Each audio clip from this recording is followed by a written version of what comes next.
Well, this morning, Comcast, which is the parent company for Universal Studios theme parks, had their quarterly earnings report. And as expected, they did see a dip in the third quarter theme park revenue. So we got an article here from Travel Weekly where we're going to dig into a little bit what they said about the theme parks for the third quarter, but what it's looking like going into 2025 with, of course, Epic Universe opening. And they also had some information about some of the marketing budget and different things they're expecting from Epic Universe opening. So we're going to talk about that as well. So hi, I'm Jared with Capture the Magic.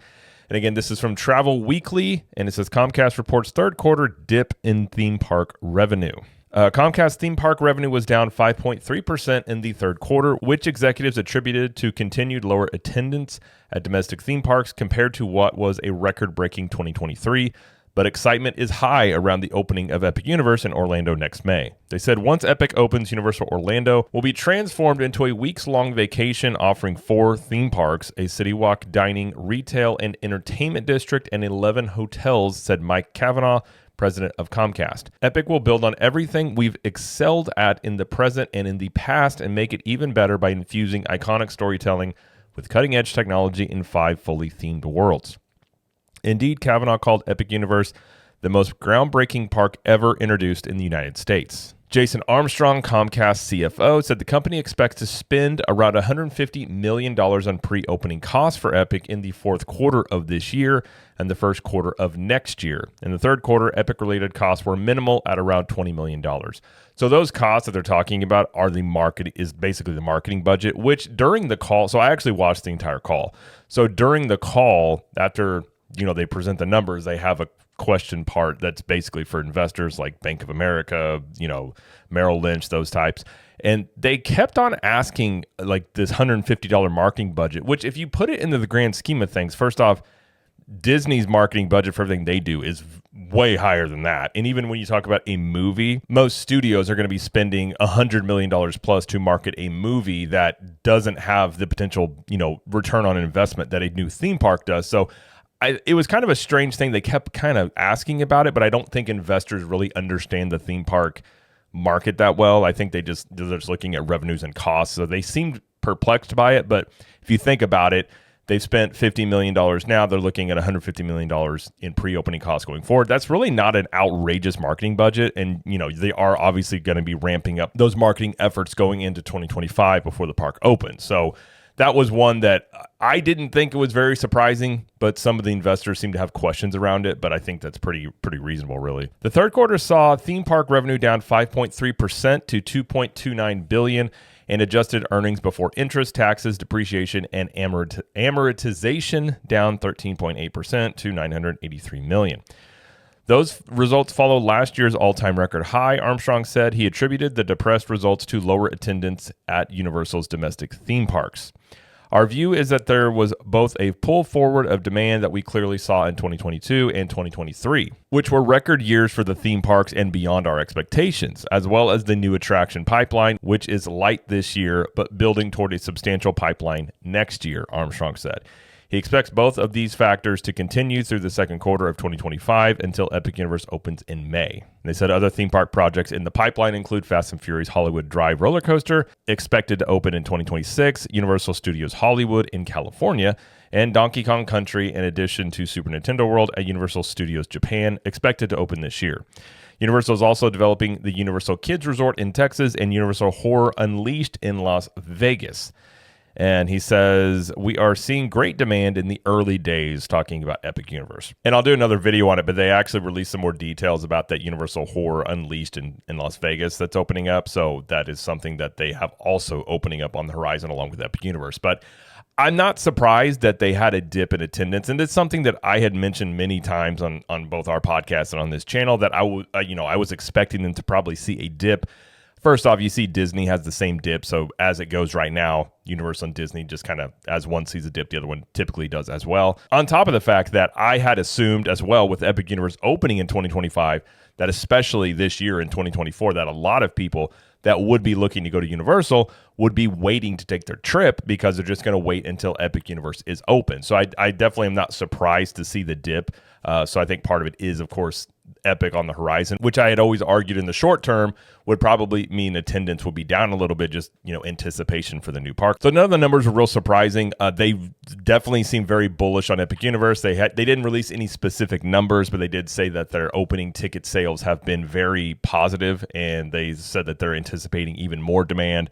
And they talked about that marketing budget going into 2025. Of course, it's an earnings report, so they don't give specifics necessarily unless they have to, so they didn't get into the exact numbers or details, but they definitely seemed very happy with the results so far.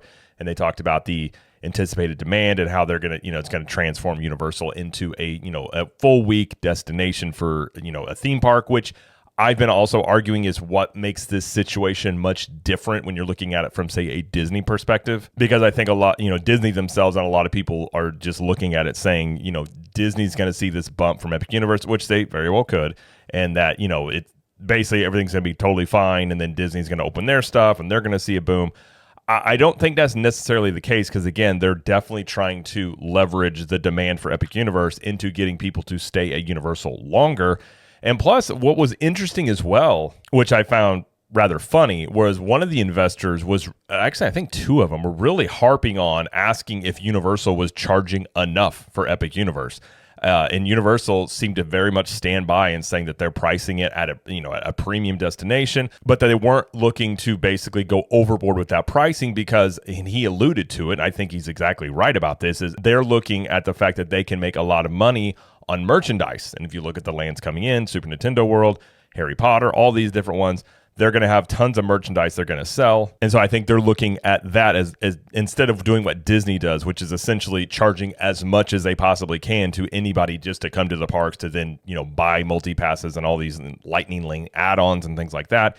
Universal's just looking at it saying, we're going to be competitive in our pricing, but we're going to look to make more money on the merchandise, the food, the different parts of things people can buy in a theme park, which they have proven this concept before, because when Universal opened up Hogsmeade, the first Wizarding World in Orlando, they actually made back all their money on the investment from butterbeer alone. I think within a year or less. I can't remember. One of the people in the comments on another video said they worked on the opening team, and they basically made all their money back on butterbeer alone. So I definitely think Universal's looking at it and saying they don't have to make all their money just on the theme park ticket sales. They can make a lot of money on hotels and merchandise and food and other items around the theme park, which I have argued that I think Disney is overlooking this aspect of it, because by charging more money first off, for the things that used to be free, but that just means for the most part, people aren't going to spend more money on their vacation necessarily than they've budgeted. They're more than likely, if they do get Lightning Lane premieres and multi-pass and all these other aspects, they're probably just not going to spend as much money on merchandise and food in the park. Plus, in my opinion, if you look at people buying merchandise and things like that, it does show you somewhat of like enthusiasm and like happiness of your trip. If you're having a good time, you're much more likely to buy things when you're on your trip, have memorabilia, and want to come back, which, again, I think Disney is being rather short-sighted in the way that they've shifted this in terms of, instead of making their money, on theme park sales of merchandise, food, and everything like that, they're just looking at trying to make it all on the daily ticket sales and the ride passes, essentially. But Brian Roberts, who is the CEO of Comcast, and Mike Cavanaugh, who's another high up at Universal, were very basically bullish, and they were very much okay with their stance on this, and they basically were saying, like, we're very confident on our offering and what we're doing here.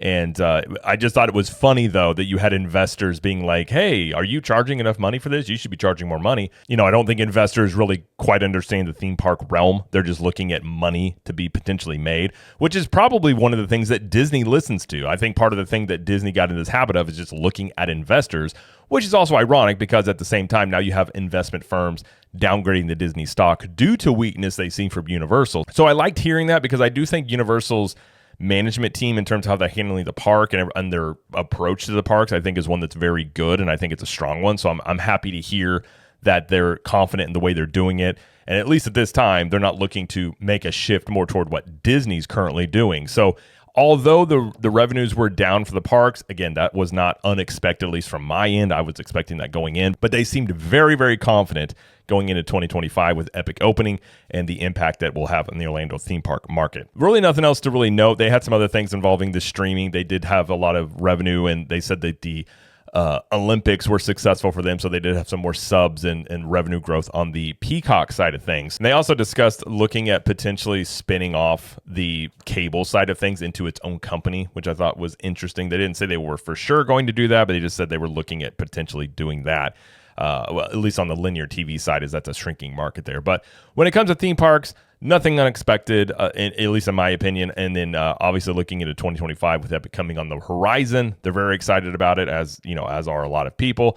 And it seems, at least to me, from what I'm hearing, I liked hearing, what I heard from the corporate side of things. So we've talked a lot about the creative team that's involved with Epic Universe, which I've been very happy about the things I've seen lately. We did a couple of videos reacting to New York Comic-Con panel and some of the podcasts from their Discover Universal podcast. And they've had some people from the creative teams on there talking about the various lands. I'm loving what I'm seeing from that group of people. So all in all, as somebody who doesn't necessarily think that, giant corporations are necessarily on the side of the consumer and make the best decisions, and I'm very critical of those, aspects of things like that, especially when you're talking about publicly traded companies. But I was happy to hear them kind of push back against the investors, essentially just saying like, no, we know what we're doing. We like our plan here. But I think that second quarter earnings report, when they have Epic Universe on the books, how that's going to look for the company, because I also think Disney is going to be looking very closely at that earnings report to see the impact that it has had on the Orlando theme park market. But either way, that's going to be it though for this video. If you like this video, please like it and subscribe to the channel, as we do lots of coverage here of Universal Studios, Epic Universe, Disney World, and pop culture. And let us know in the comments what you think about all this. And until next time, we will see you in the parks.